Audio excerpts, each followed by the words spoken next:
What up, Coordination? How you doing? Welcome to this very special episode of the GreenPilled Pod with Danny Zuckerman of the Ceramic Network.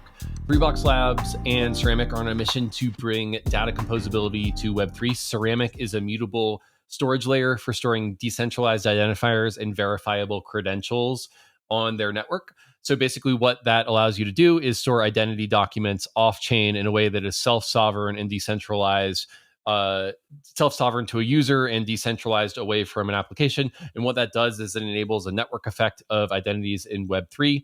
In this episode of the GreenPilled Pod with Danny Zuckerman, we talk about how identity is going to be different in Web3 than it was in Web2. What is on that frontier? Why is it better for users? And how we're going to build a flywheel in which there is more utility for people to build their Web3 identity, which creates more incentive, and more Web3 identity, which creates more utility, which creates more Web3 identity, and how Gitcoin Passport, which is an integration between Ceramic Network and the Gitcoin DAO, is going to enable that.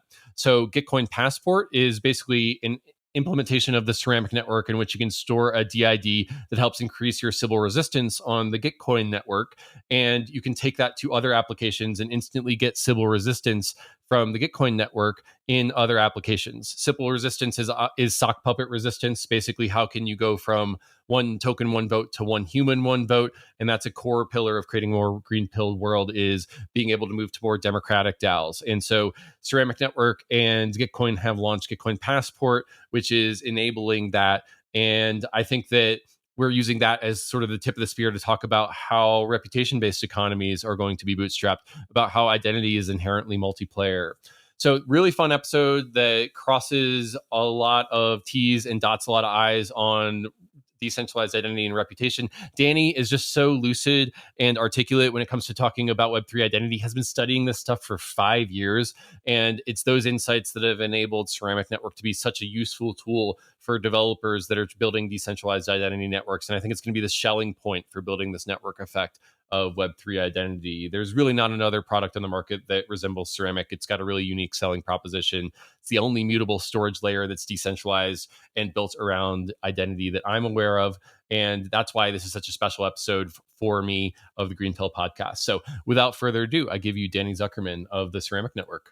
COINSHIFT is a leading treasury management and infrastructure platform for DAOs and crypto businesses who need to manage their treasury operations. Every crypto org needs to manage their treasury, and COINSHIFT offers a simple, flexible, and efficient multi-chain treasury management platform built on top of the extremely secure Gnosis Safe. With COINSHIFT, your organization can go from primitive single-chain treasuries to expressive, flexible, multi-chain features such as global user management, global contracts, proposal management, and many other features that can be shared across an entire organization. COINSHIFT layers on powerful treasury management tools on top of the proven security of Gnosis Safe, allowing users to save time and reduce operational burdens and gas costs. COINSHIFT even has data tools like account reporting across the 7 chains on which it operates. Used by industry powerhouses such as Uniswap Grants, Balancer, Consensus, and Messari, COINSHIFT is speeding up the coordination and efficiency of the organizations that use it. In DeFi, you have to keep up with the frontier, and COINSHIFT makes that easy. So sign up at coinshift.xyz/Bankless. Immutable X is the layer 2 platform for crypto gaming. Immutable offers massive scalability with up to 9,000 transactions per second and instant transaction confirmation. No more gas fees, no more waiting around for your transaction to clear. Immutable's zero knowledge rollup finally unlocks the world of crypto gaming. Immutable X is the only gas-free NFT minting platform with over 26 million NFTs minted, all with zero gas fees. With the power of Immutable, gaming developers don't also need to become smart contract developers. They just need to plug in to Immutable's API and instantly start unlocking the full potential of crypto assets inside of games. This is why world-class companies and projects have decided to deploy on Immutable X, like GameStop, Ember Sword, Planet Quest, Illuvium, TikTok, and many more behind the scenes. So start building your game on Immutable X today at immutable.com. Alrighty, what's up, Danny? Hey, Kevin. Super glad to have you on the show today to talk about Ceramic and your vision for decentralized identity. So can you tell us what you've been working on over at Ceramic? For sure. So I've been working with my co-founders and our small team on how to make shared decentralized composable data organized around identities and users a reality for developers for 5 years now. That's taken a whole bunch of different forms, but the last few years have been really focused on bringing Ceramic, which is basically a decentralized database protocol, to life. The reason that we are focused on that is because we believe that at the end of the day, identity is really about managing and linking to and routing to information associated to an identifier. And so data is the primitive that we think really unlocks the most robust and powerful forms of identity. Right. Got it. So what does the world look like in which Ceramic is maximally successful? I mean, it seems like you guys are building data composability to Web3. What does that sort of look like? Yeah, so we think about a future of the internet, whether you call it Web3 or the metaverse, but just our digital lives online, being super interoperable and fluid and powered by something that we think of as the dataverse, which is basically a concept of all the data flowing around the web that we use day to day. Today, that data is really trapped and siloed on application servers and by big platforms. And it's really limited in how we can deploy it. And that forces us to kind of bend to the web. In a world powered by ceramic and other related technologies and decentralized identity and data, things really change, and the dataverse becomes this much more fluid layer of data where each individual is in control to some degree of their own data, the data relevant to them, their interactions, their experiences, their reputation. And it follows them around to applications and products and services. And those products and services are much more seamlessly composable with each other because of that. And so that's the future that we're building towards. Right. So it seems like more sovereignty of our data and more composability of our data. You know, one of the problems with Web2 social media is this lock-in that you get with the network effect. Say Facebook, for example, it's every Facebook user makes Facebook more usable for every other user. Facebook's the network effect of your friends are there, so I want to be there, and it makes it really hard to leave. But if you could take your social network, if you could take your data from D app to D app, if Facebook was Web3, and I could just take my social graph from that app to another app, you get way less lock-in, which enables more competition between D apps and hopefully can create a better experience over time for consumers or citizens of these services. So, you know, what are the big advantages of the Dataverse over Web 2? I think I mentioned composability, sovereignty, and the ability to take things from DApp to DApp. Or are there other things that you think are the Dataverse has advantages over Web 2 with? Yeah, I mean, I think it's those, and I just extend them. Like when you have that competition, you have way more innovation, and so the ability for developers to plug and play. And we talk about a world in which there's a billion apps, and everyone's a developer, because when those network effects are shared and the data is shared and the information is shared, anyone can just like come up with an idea and program it in different ways and plug into that universe of applications, and you don't have to get a massive user base and network effects to succeed. And so that diversity of applications where you get both scale and personalization together. The other thing that I call out is I think sovereignty is really important. We talk about the duality of sovereignty and collectivism or mutualism around data, because a lot of our data isn't actually just personal and sovereign. A lot of our data is shared experiences. When you and I have this conversation, lots of data is being generated. It's both of ours. And lots of the stuff that happens online, like lots of the stuff that happens in the real world, is shared. And so we talk about the dataverse needs to be owned by everyone and no one, both of those things together. Users need more control and governance and sovereignty over certain things, and privacy too, but also it needs to be on this shared state where everyone can participate together. And that really changes the playing field of the web. It changes, again, to extend what you talked about, it changes the incentives for anyone building applications. There's no longer an incentive to hoard data and abuse it, because data is much more accessible and powerful. We can get more out of data as long as you're not an abuser in the system. And so it really flips the incentives for developers and users to be much more on the same page. Right. So, I mean, I want to go back to the philosophy of what's being built here, but I think in order to inform that, we have to talk a little bit about Ceramic and the current instantiation of what Ceramic is. So I kind of think of it as a mutable data store as opposed to IPFS, which is a immutable decentralized data store. Is how would you characterize what Ceramic is and the unique thing that it brings to market within the Dataverse? Yeah, that's absolutely right. So technically, it's mutable data.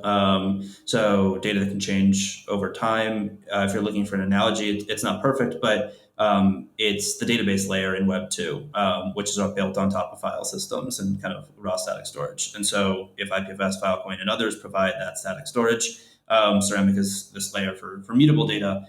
And one of the really important kind of principles in how Ceramic was built is every piece of data. So each of these mutable data objects is really just a stream of data events. each of those events is signed by a DID, a decentralized identifier, and in this string. And so you have this network of these data objects being signed by these identities, which what that really means is these identities are controlling that data. And that means both they're permissioning out who can write to that data. And so like you have provenance and authenticity and verifiability over this data the way that you do on a blockchain. But also they get to govern who has access to that data and how you route to that data. And so you have this database layer that is organized around these identifiers, which is very different than the web today, where you've got data organized around whatever kind of database architecture is designed by each individual application. And because it's organized around DIDs, it can interoperate with any blockchain, any key, any wallet, any client, any smart contract layer, and have this shared data layer across Web3. Yeah. So I have both like theoretical experience in thinking about this from you and I actually the listeners may not know this, but we both incubated what was then called 3box. Now I know you're focused more on Ceramic and Gitcoin were incubated at Consensus. We've been talking in theory about the Dataverse for several years, and we've been playing with the idea of having a partnership for several years. And recently, Gitcoin just launched Gitcoin Passport on top of Ceramic. And one of the things that I think is really cool about Gitcoin Passport is it allows you to take the Sybil resistance of your Gitcoin identity anywhere with you on the DWeb, and it's backed by Ceramic. And one of the cool things about that is that Ceramic just gave us I'm saying us, but I've actually disaffiliated from Gitcoin DAO leadership. Ceramic gave Gitcoin the ability to have out of the box a mutable data store for verifiable credentials that we wouldn't have had previously before. So it's been like a really useful tool for developers at Gitcoin to build the Gitcoin Passport. And one of the things I think is really cool is that Ceramic data store, their Gitcoin Passport is sovereign to the user. If someone forks Gitcoin Passport and makes a change to it, and I don't know, let's say it's called Legitcoin Passport, someone makes a fork of it, they can still access the same Ceramic data store because it's sovereign to the users. And I think that that's really, really a neat property of Ceramic, is that you take your data with you. So, yeah, I don't know. Is there anything else to say about Passport and the integration that we did there? Yeah, I first of all, it's one of the most exciting projects happening, not just around Ceramic, but I think in identity, reputation, and Web3 generally. And I think the value comes in three layers, or kind of three waves almost. The first, yeah, it's like this sovereign data store that Gitcoin can use to create this sovereign piece of reputation, this anti-Sybil that's been so missing for Gitcoin, but also for Web3 more broadly. And so it's this missing infrastructure for this type of data that now exists that gave out of the box support for what you needed. The second piece is what you laid out. I actually would say the third piece is what you laid out, where someone can fork it and create their own version of it. But in the middle, we've had so many other applications throughout Web3, DeFi protocols, layer ones who needed Sybil resistance. Now they can go use the Gitcoin Passport because it lives associated to the users. They don't even have to fork anything. They can just discover that this exists, whether through Gitcoin or through Ceramic or through the users that are coming to their applications, and query it with a single API for data. And so you have like single player value of database infrastructure, you have multiplayer value of discovery and sharing of data, but then you have the ability to extend and compose more logic on top of that, the way that you talked about. And so to me, this is where you talked about the more competition, but it's like stacking innovation that can really take off and move reputation of Web3 forward. Yeah, for sure. And I also don't want to oversell the value prop of Gitcoin Passport. It's a way of bringing Sybil resistance of Gitcoin from DApp to DApp, but Sybil resistance is very much an unsolved problem. And I think that over time, there's going to be a live iterative game between the good guys and the bad guys to create more Sybil resistance. And the cool thing about the mutable data store is that as that game evolves and as the personhood scores evolve over time, that those can be updated over time. And they're still stored in a decentralized way, which has been really useful for Gitcoin as it moves from a centralized company to a decentralized application. So so passport.gitcoin.co is where you can go to check that out. And we've been really happy using Ceramic for that utility. Anything else to say about Passport, or should we move on? No, I know there's some big improvements underway for the next grants round, so I'll let listeners stay tuned for that. Yeah, totally. So I'd love to talk a little bit about how you think interoperable ecosystems will outcompete siloed platforms. So what are the advantages that you see of these interoperable ecosystems? Is it basically that we can build network effects over time where instead of how a cold start if you're launching a social network in web 2 where you have to build your own social graph, you can kind of get a running start because you can take the social graph and the data from DApp to DApp. I mean, what do you see as the ways that interoperable ecosystems will outcompete the siloed platforms of the past? Yeah, I think that's the foundation on which a bunch of other things happen. I'll give two different kind of ways of looking at this. One is today, if I want to interoperate on, say, a piece of content with you, you and I have to both agree to use either Google Docs or Notion or something else, and we share this. Everything about what we're collaborating on is shared. But in a future with shared data under the hood, you can choose to use one text editor, say any type, while I can choose to use, say, Clarity, but they might share this and access the same content. And so, as long as there is shared standards for the data, we can use very different tools. And what this takes us to is a world where there was an analogy I heard once where, like, software development today works where, like, imagine if you were building a house and you wanted your walls to be blue and you asked the contractor, like, can I have blue walls on my house? And they had to say, their answer was, let me go poll users and see if enough users want blue walls. And if so, I'll offer blue walls. And that's the world we live in with software today, where like everything, it's all or nothing products and services and applications. And the world of the future, each app and service can really customize the logic and the interface and features they're offering to their specific community and their specific user base, but share the content under the hood so you still have the scale and the interoperability and the collaboration that we're used to. So to me, that's what's most exciting, is that we're unbundling applications and platforms to get a lot more personalization, specificity, and innovation at the top, while still preserving the ability to collaborate at the bottom, even more so than today, like beyond just within the Apple ecosystem or something. I have a little more to say, but I'll pause there. Does that make sense to you? Yeah, I think so. Yeah, I mean, so to summarize, I think it's not only having like a common data store, but also shared standards for how we I'm saying we in the most general sense, we as an ecosystem create dApps that interoperate with each other, and then from there, users can take their data from site to site, and that enables us to get around the cold start problem and just provide immediate utility of these dApps. I'm curious to keep pulling that thread. So how else do these interoperable ecosystems benefit users and help grow the ecosystem? Yeah, so I stopped at kind of the personalization of the application layer while sharing the underlying content. Mm. But there's a saying in kind of tech circles that to get a product adopted in an existing market, it has to be 10x better than the incumbent. And the reason for that is you have to get people to switch to your product, and they've already built up so much experience, possibly network effects, data, just training, and like all these other things that make the incumbent sticky. And part of it's network effects, but part of it is lots of other things too. The switching costs are very high. And so that creates a really high bar to innovation. Like, it's crazy that a 5x better product can't get adopted when it's 5 times better. Obviously, this is like very high level rules of thumb here. I think that like doesn't disappear completely, but it mostly does in a world powered by the Dataverse, because the switching costs from one application to another are so much lower. I can use Zappify this morning and Zerion tonight and access the same tokens and NFTs. I can switch wallets fairly easily. Like, the underlying data, whether it's assets on a blockchain or data on something like Ceramic, is on a shared network, and so it's very easy to switch applications that access it. And so what that does is it reduces the limit for innovation from a 10x better product to just 10% better, say. And so developers and builders can build something that's 10% better, 20% better, and get a bunch of adoption. Again, because not everybody has to switch at once, just some people do.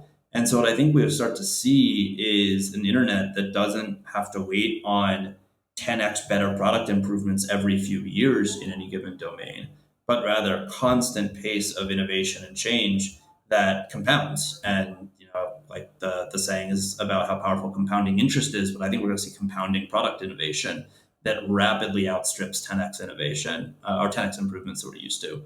And so I just think that, like, we're already used to a world that moves fast in some ways, but like the pace of improvement of our products and services online will get so much faster in so many more and diverse ways when we have the Dataverse. Yeah, I think that, that's a really interesting insight that users don't switch for a 10% better product, but they do switch for something that's 10x better. And, one of the things that I've always felt is a truism about Web3 is that a group of hackers can go into a hackathon and build something in a weekend that it would have taken a bank 10 years ago, like $100 million and 1,000 people in order to build. And it's because of the open source software and the modular money Legos that they can build on top of in order to build these applications. And there's this exponential growth that comes from Web3 because every new money Lego adds utility to the network of money Legos because there's new configurations of money Legos that can be built on top of that, and they grow exponentially because of that network effect. And so that really works well for things that are on chains. These composable smart contract money Legos work really well in that way. But when you're building social applications, you're not building financial applications. You really need sort of off-chain data in order to build reputation. And building the network effect of that is going to make it easier it's going to make it so that we're going to enable a world in which, in the Dataverse, people will be able to walk into a hackathon and build a new social network that 10 years ago would have taken Zuckerberg $100 million and 1,000 people to build. So taking that innovation just from financial applications to all sorts of applications, I think is the upside that I see there. Yeah, I completely agree. I think that's really well said. So I'm curious, what would have to be true for Ceramic's vision of the internet to be successful for this Dataverse to happen? I mean, what do you need from partners like Gitcoin? What do you need from everyday entrepreneurs in the Web3 ecosystem? How can the Green Pill listeners help to make this a reality? Yeah, so I won't oversell where we're at right now. Like Ceramic is live, getting more and more usage and really exciting use cases. There's still a long way to go with the tech. If we think about money Legos and what is often called kind of on-chain, so the blockchain stack. So there's still a long way to go on that too, but like it's been deployed and working in production with billions of dollars in various kinds of use cases deployed on it for years. The kind of rest of the dataverse, so the non-value data, which is really what I think of as blockchains that keeps track of scarce value data. What we're trying to do is build analogous infrastructure for all the other data, which is abundant, not scarce. And there's just a lot more of it. And the principles for how you manage it are a little different. And so there's still a little ways to go in kind of filling out the Web3 stack. And so Ceramic's a big part of that, but so are plenty of others in the ecosystem working on that data stack. So the first thing is just kind of learn more about the data stack. If you're a developer, help contribute to that. That is really the infrastructure that will power all of these things. It goes all the way up to the authentication layer, so key management and CWE, sign with Ethereum, and wallets, and all the way down to file storage and everything in between. So there's still quite a bit of work to be done there. But then it's really, I think that the biggest thing that we need to unlock what you just described, the open innovation, not just for money Legos, but for social Legos and other things, is product innovation on this stack, and more experiments in what can you do with decentralized data and identity that you could never have done previously. Not trying to just build this, decentralized Twitter over again, but like what's new. Composable communities is something I'm really excited about. Content that's shared between completely different applications. So a blog post and a comment thread might show up on Mirror, but also in a Discord-like channel. And so you don't segment things. And so it's really the product thinking about what does this tech enable us to do that's now possible, and then what are users going to get really excited about? And so experiments in this, and there's plenty of places that listeners who aren't product builders, developers can go and experiment with the latest and greatest and give feedback to those who are doing this. So Orbis.club is a really exciting social SDK and application. It's doing pushing this forward really fast. The CyberConnect team is doing this as well. There's experiments on Lens protocol, which is a little bit of a different approach to this, but in the same boat. And so using some of these social Legos and giving feedback to those who are building it, I think is the most helpful thing right now. Right. Yeah. So I think like you said, starting with, so building on top of Ceramic and building applications that leverage the what is enabled by data portability. And what that brings to mind for me is there's this concept of skeuomorphism, which is basically the idea of, does the old resemble the new? Yahoo and Google both had the mission of putting the world's information on a computer network, and Yahoo did it in a skeuomorphic way because they just took the card catalog system and put a directory of information online. And Google invented a completely new way of interacting with information, the search box, that was fundamentally better and leveraged the properties of the new information. So, when I extend this analogy of skeuomorphism to data portability into the dataverse, it kind of makes me wonder, what are going to be the non-skeuomorphic things that are over the horizon that are enabled when our data can just follow us around the web? Are we going to build data cooperatives? Are we going to be able to bring our reputation from site to site and bootstrap social networks in a very fast way? I don't know. Can you help us peer over that horizon? Which of these use cases are you most excited about, and are any of them non-skeuomorphic that you can alpha leak here? Yeah, so by nature of the evolution of these tech waves, I'm going to be really bad at predicting exactly what this will look like. Yeah. That's how these things are. But I won't shirk the question completely. There's two that come to mind. I'll let you pick which thread to pull on. One is very far out there. The other's a little bit more concrete. So the first is composable communities and composable content. So I really strongly believe that Web3 social, after the skeuomorphic phase, will look nothing like Web2 social. And what it's really going to look like is completely different applications sharing pieces of the same social graph and network, but not all of it, and sharing pieces of content across them, but not all of it. And so we can talk about what that might look like. But I think it's really, really different model for social interaction online. The other really big domain that, again, it's a little bit more fuzzy, but I really think that the way that we think about reputation online is going to fundamentally change, and it's going to power so many new kinds of experiences online. And so decentralized composable reputation, to me, is going to be not just an enabler for like things to work without being attacked, but like entirely new economies online and new ways of building businesses. And so those to me are like the big picture things I'm keeping an eye on for the future. Yeah, it sort of reminds me of one of the theories so the whole reason that we're going deep on decentralized identity in Web3 in season 2 of this podcast is that I have this sort of theory that Web3 is a dark forest. You have this adversarial relationship with everyone online where like they could hack you, and it's a very zero sum thing.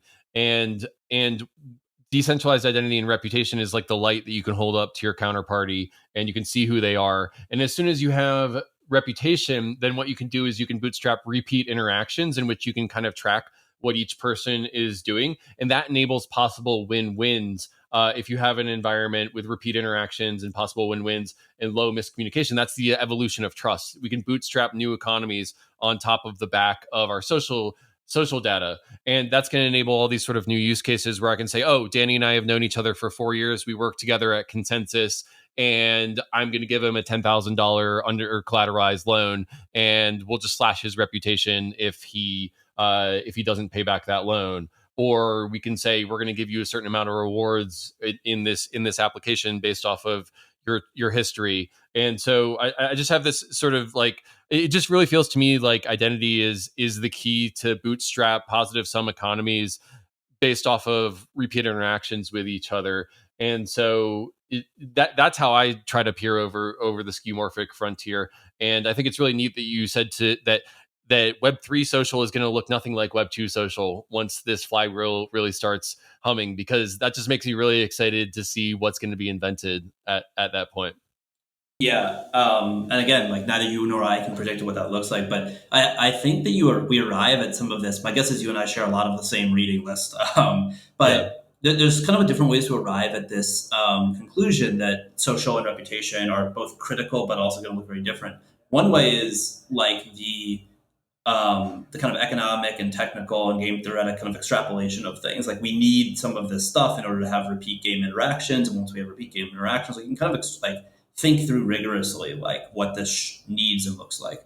Another is almost like the the inverse, the opposite, or just like a very different way, which is like look at like the history of human society and evolution. So like the nostalgic approach, and like what should digital society look like if it's going to mirror human society? And what we see there is there's a fantastic book called The Righteous Mind. I recommend it to everyone who's building social systems.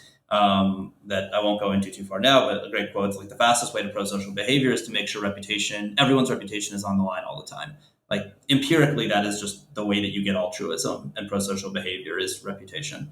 Ben Franklin had a gossip column because he knew in the early days of creating communities in a new country where there wasn't a whole lot of trust, we evolved like gossip, like as one way to actually like influence reputation and make sure people were doing things that conform to the norms that we expected of each other. And so this like gossip comes from somewhere. It's not just like something that we indulge in for no reason. And so reputation has been like so siloed and so limited online to date because of like the nature of what it is. Like its reputation is basically algorithms on top of data. That data needs to be stored somewhere. And so it exists in Uber or Airbnb or credit scores in all these fragmented ways. But if we have a way to now create much more kind of composable reputation systems, we can create a much more pro-social web and bring some of these much more natural experiences online. It's my hope, at least. Beautiful. I love that. If we can build reputation, we can create a more pro-social web.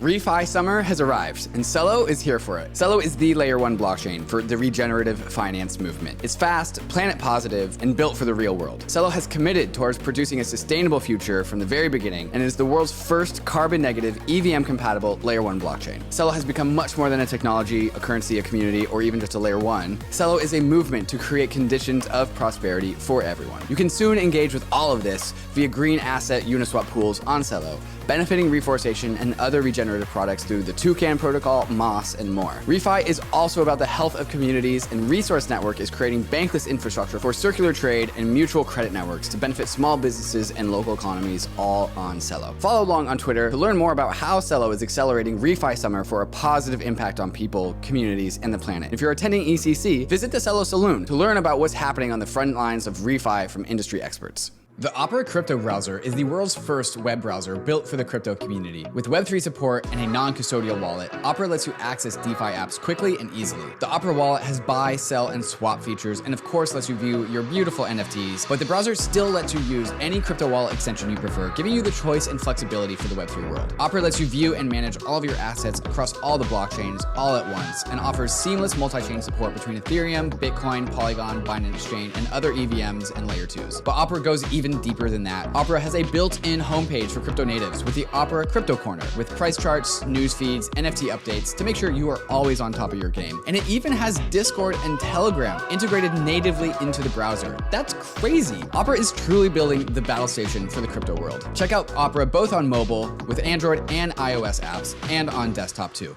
There's one other element that I want to bring into this conversation, and it's based off of a tweet that you sent about a month ago. You said, identity is inherently multiplayer. In the physical world, identity began as a construct enabling peer-to-peer interactions in society. In the digital world, it roughly functions the same way. Identity is a tool for providing context, trust, and efficiency to transactions. I'd love to pull that thread of identity being inherently multiplayer, because that to me is where things get really, really exciting. When you've got not only your personal identity, but you've got the relationship to others, it just feels like it can compound really fast. Constitution DAO showed that Web3 is really good at doing capital formation in a really fast way, tens of millions of dollars raised within 24 or 48 hours. And what's the equivalent of Web3 identity? Flash social networks popping up when identity becomes multiplayer gets really exciting for me. I don't know if there's anything else that you want to add about identity being multiplayer. No, I think just for those, like very brief rewind, my entry into this world came right after I wrote a book about identity completely outside of the digital realm. It's about the sociology of identity, and there's as the co-author along with my mom, who had suffered a stroke and was kind of grappling with identity. She'd been a professor, and so I dove very deep into identity literature, again in the social sciences and psychological sense. And one of the things that you come to learn when you dive into of history and of identity is we think of this identity as like, you say identity, if you haven't thought about it, you think it's like individual, you think it's static, and you think it's singular. We have this sense that we've been raised with, like, find your one true self, like whatever that is.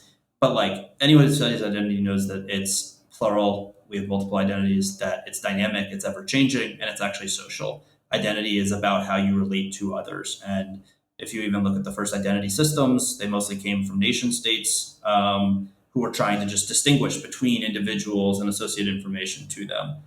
Or if you like go back before that, it's tribes. You have names so that people know who you're talking about. It's like the identifiers that we use day to day, which is what we often call identity, only really matter because people are trying to like interact with other people. You don't need one for yourself. And so I think that's where when we come back to trying to build around identity and build and do things in the digital world, just keeping in mind where this all came from and why we actually design identity systems. It's not for us. It's for us in our relationships to other people. Right. I think that one thread that I really want to pull on from what you said there is this idea that you don't really just have one identity, that you're bringing, you're kind of bringing different parts of yourself to different relationships. The Kevin that I showed to you on this podcast is different from the Kevin that I show to my wife, is different from what I show my kids versus a potential partnership.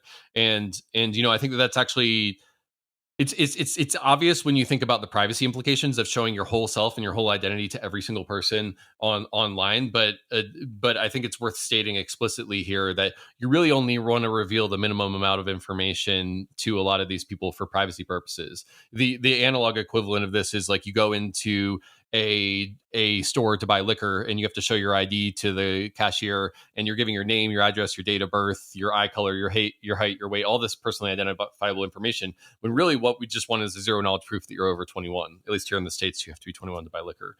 And so I think I would love to just pinch and zoom on the ability to just show a part of your identity to people. I think that's going to be a key part of privacy preservation in this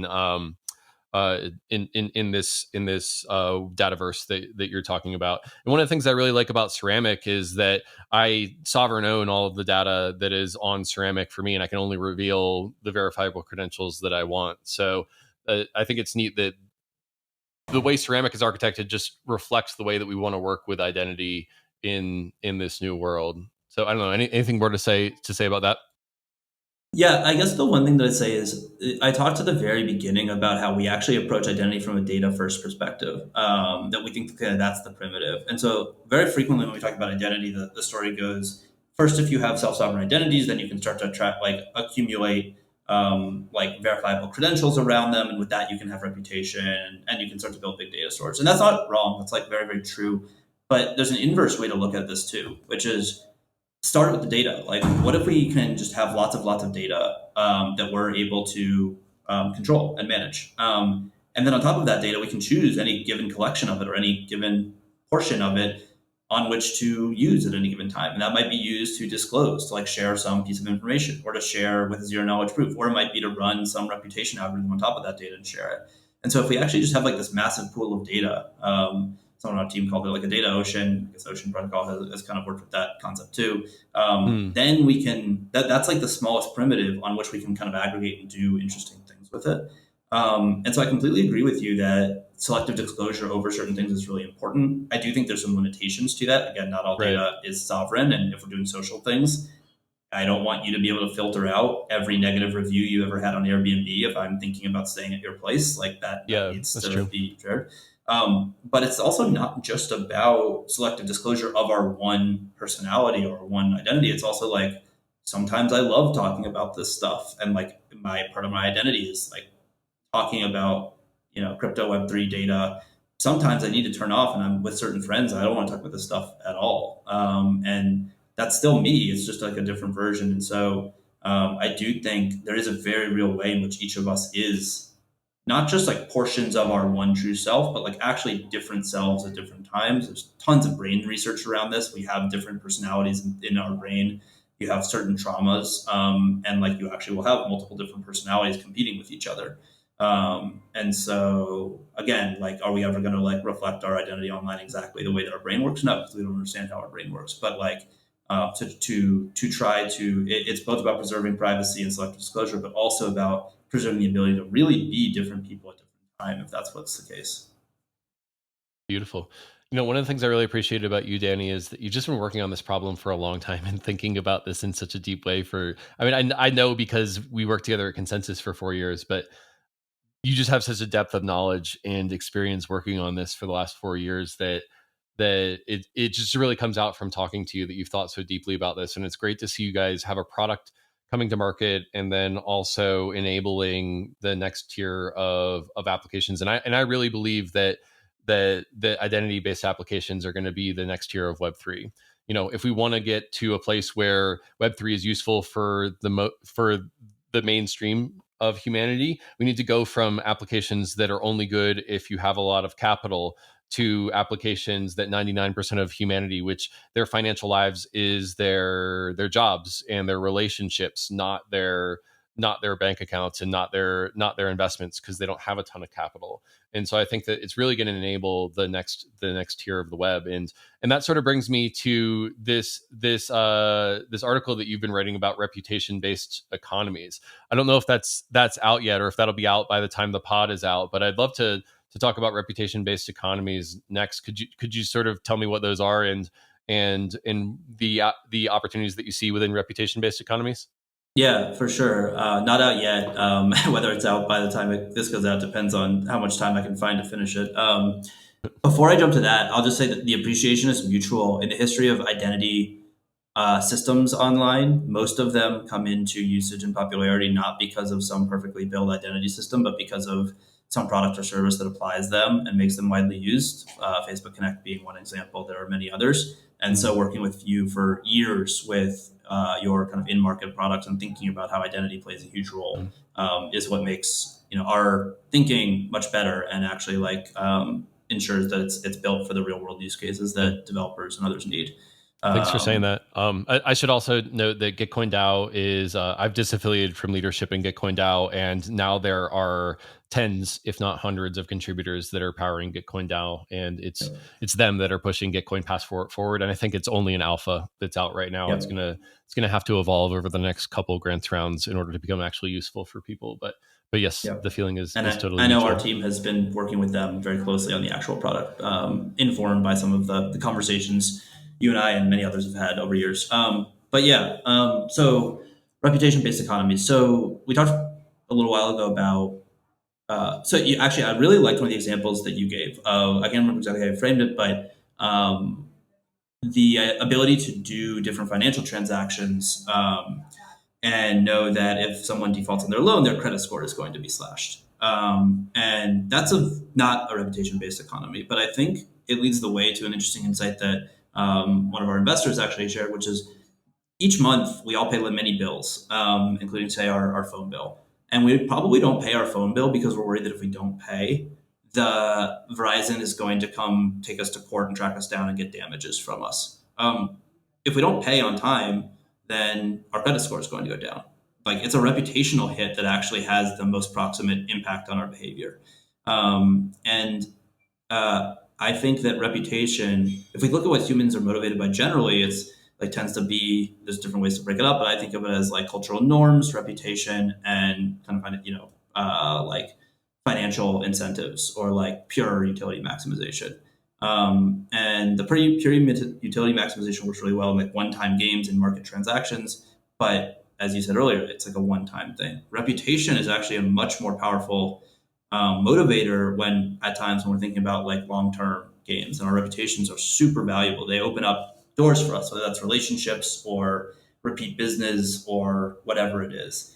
And so a world in which our reputation is on the line all the time and can be used to get access to protocols or applications or services or better terms or deals or whatever it is, now there's actually a really big incentive for each of us to improve our reputation and at least not to slash it. And so if we think about that world where we're using these products and services, our reputation is on the line to either get signed credentials that we did this, say, great contribution to adapt, or that we did pay back our loan, or whatever it is that we did, or slashed if we didn't do that.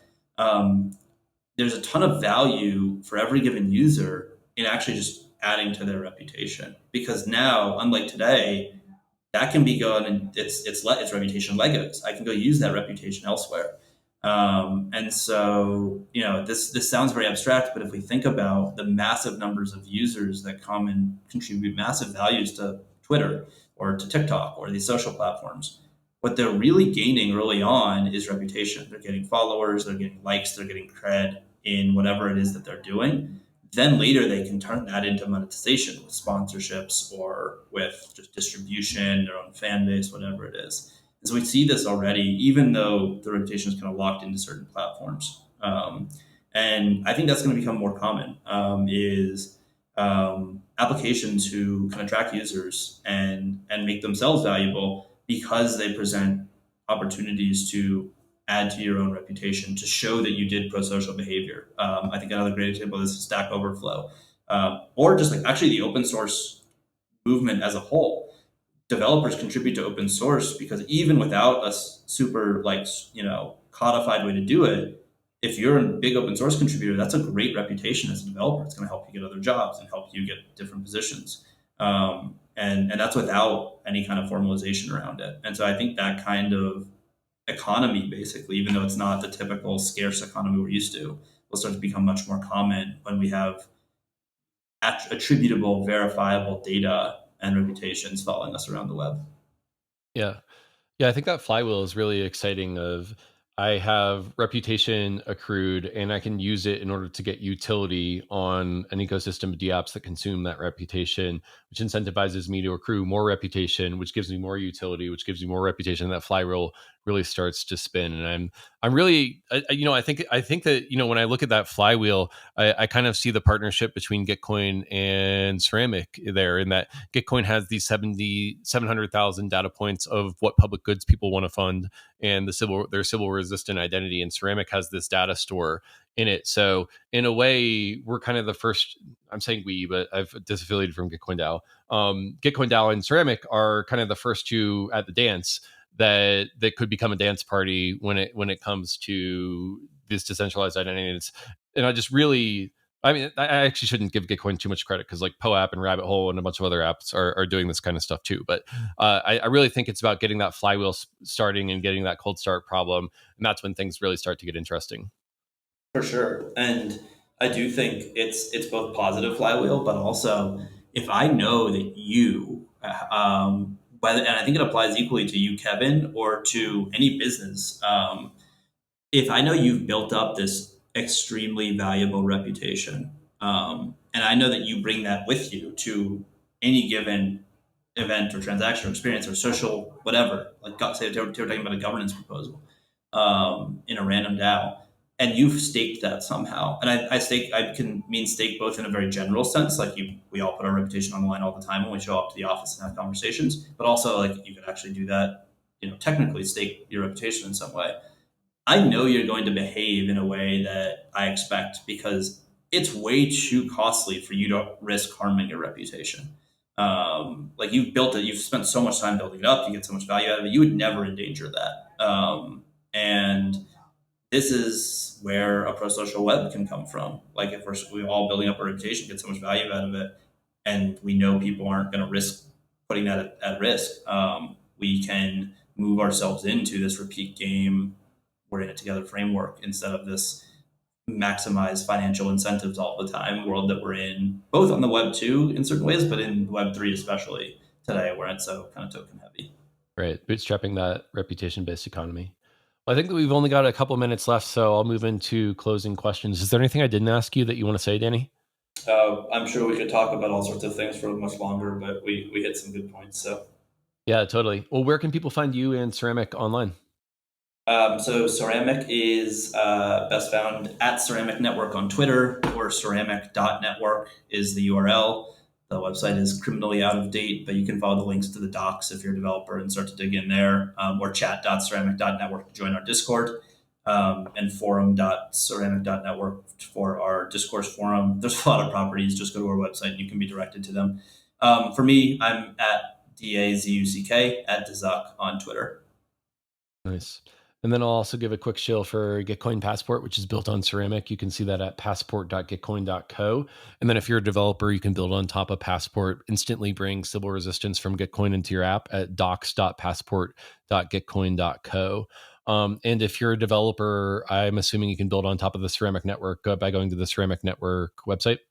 Exactly. And there's a link to the docs there. Word. Well, thanks so much for joining me on the GreenPilled Pod, Danny. It's been great. Kevin, always a blast talking. Thanks for having me.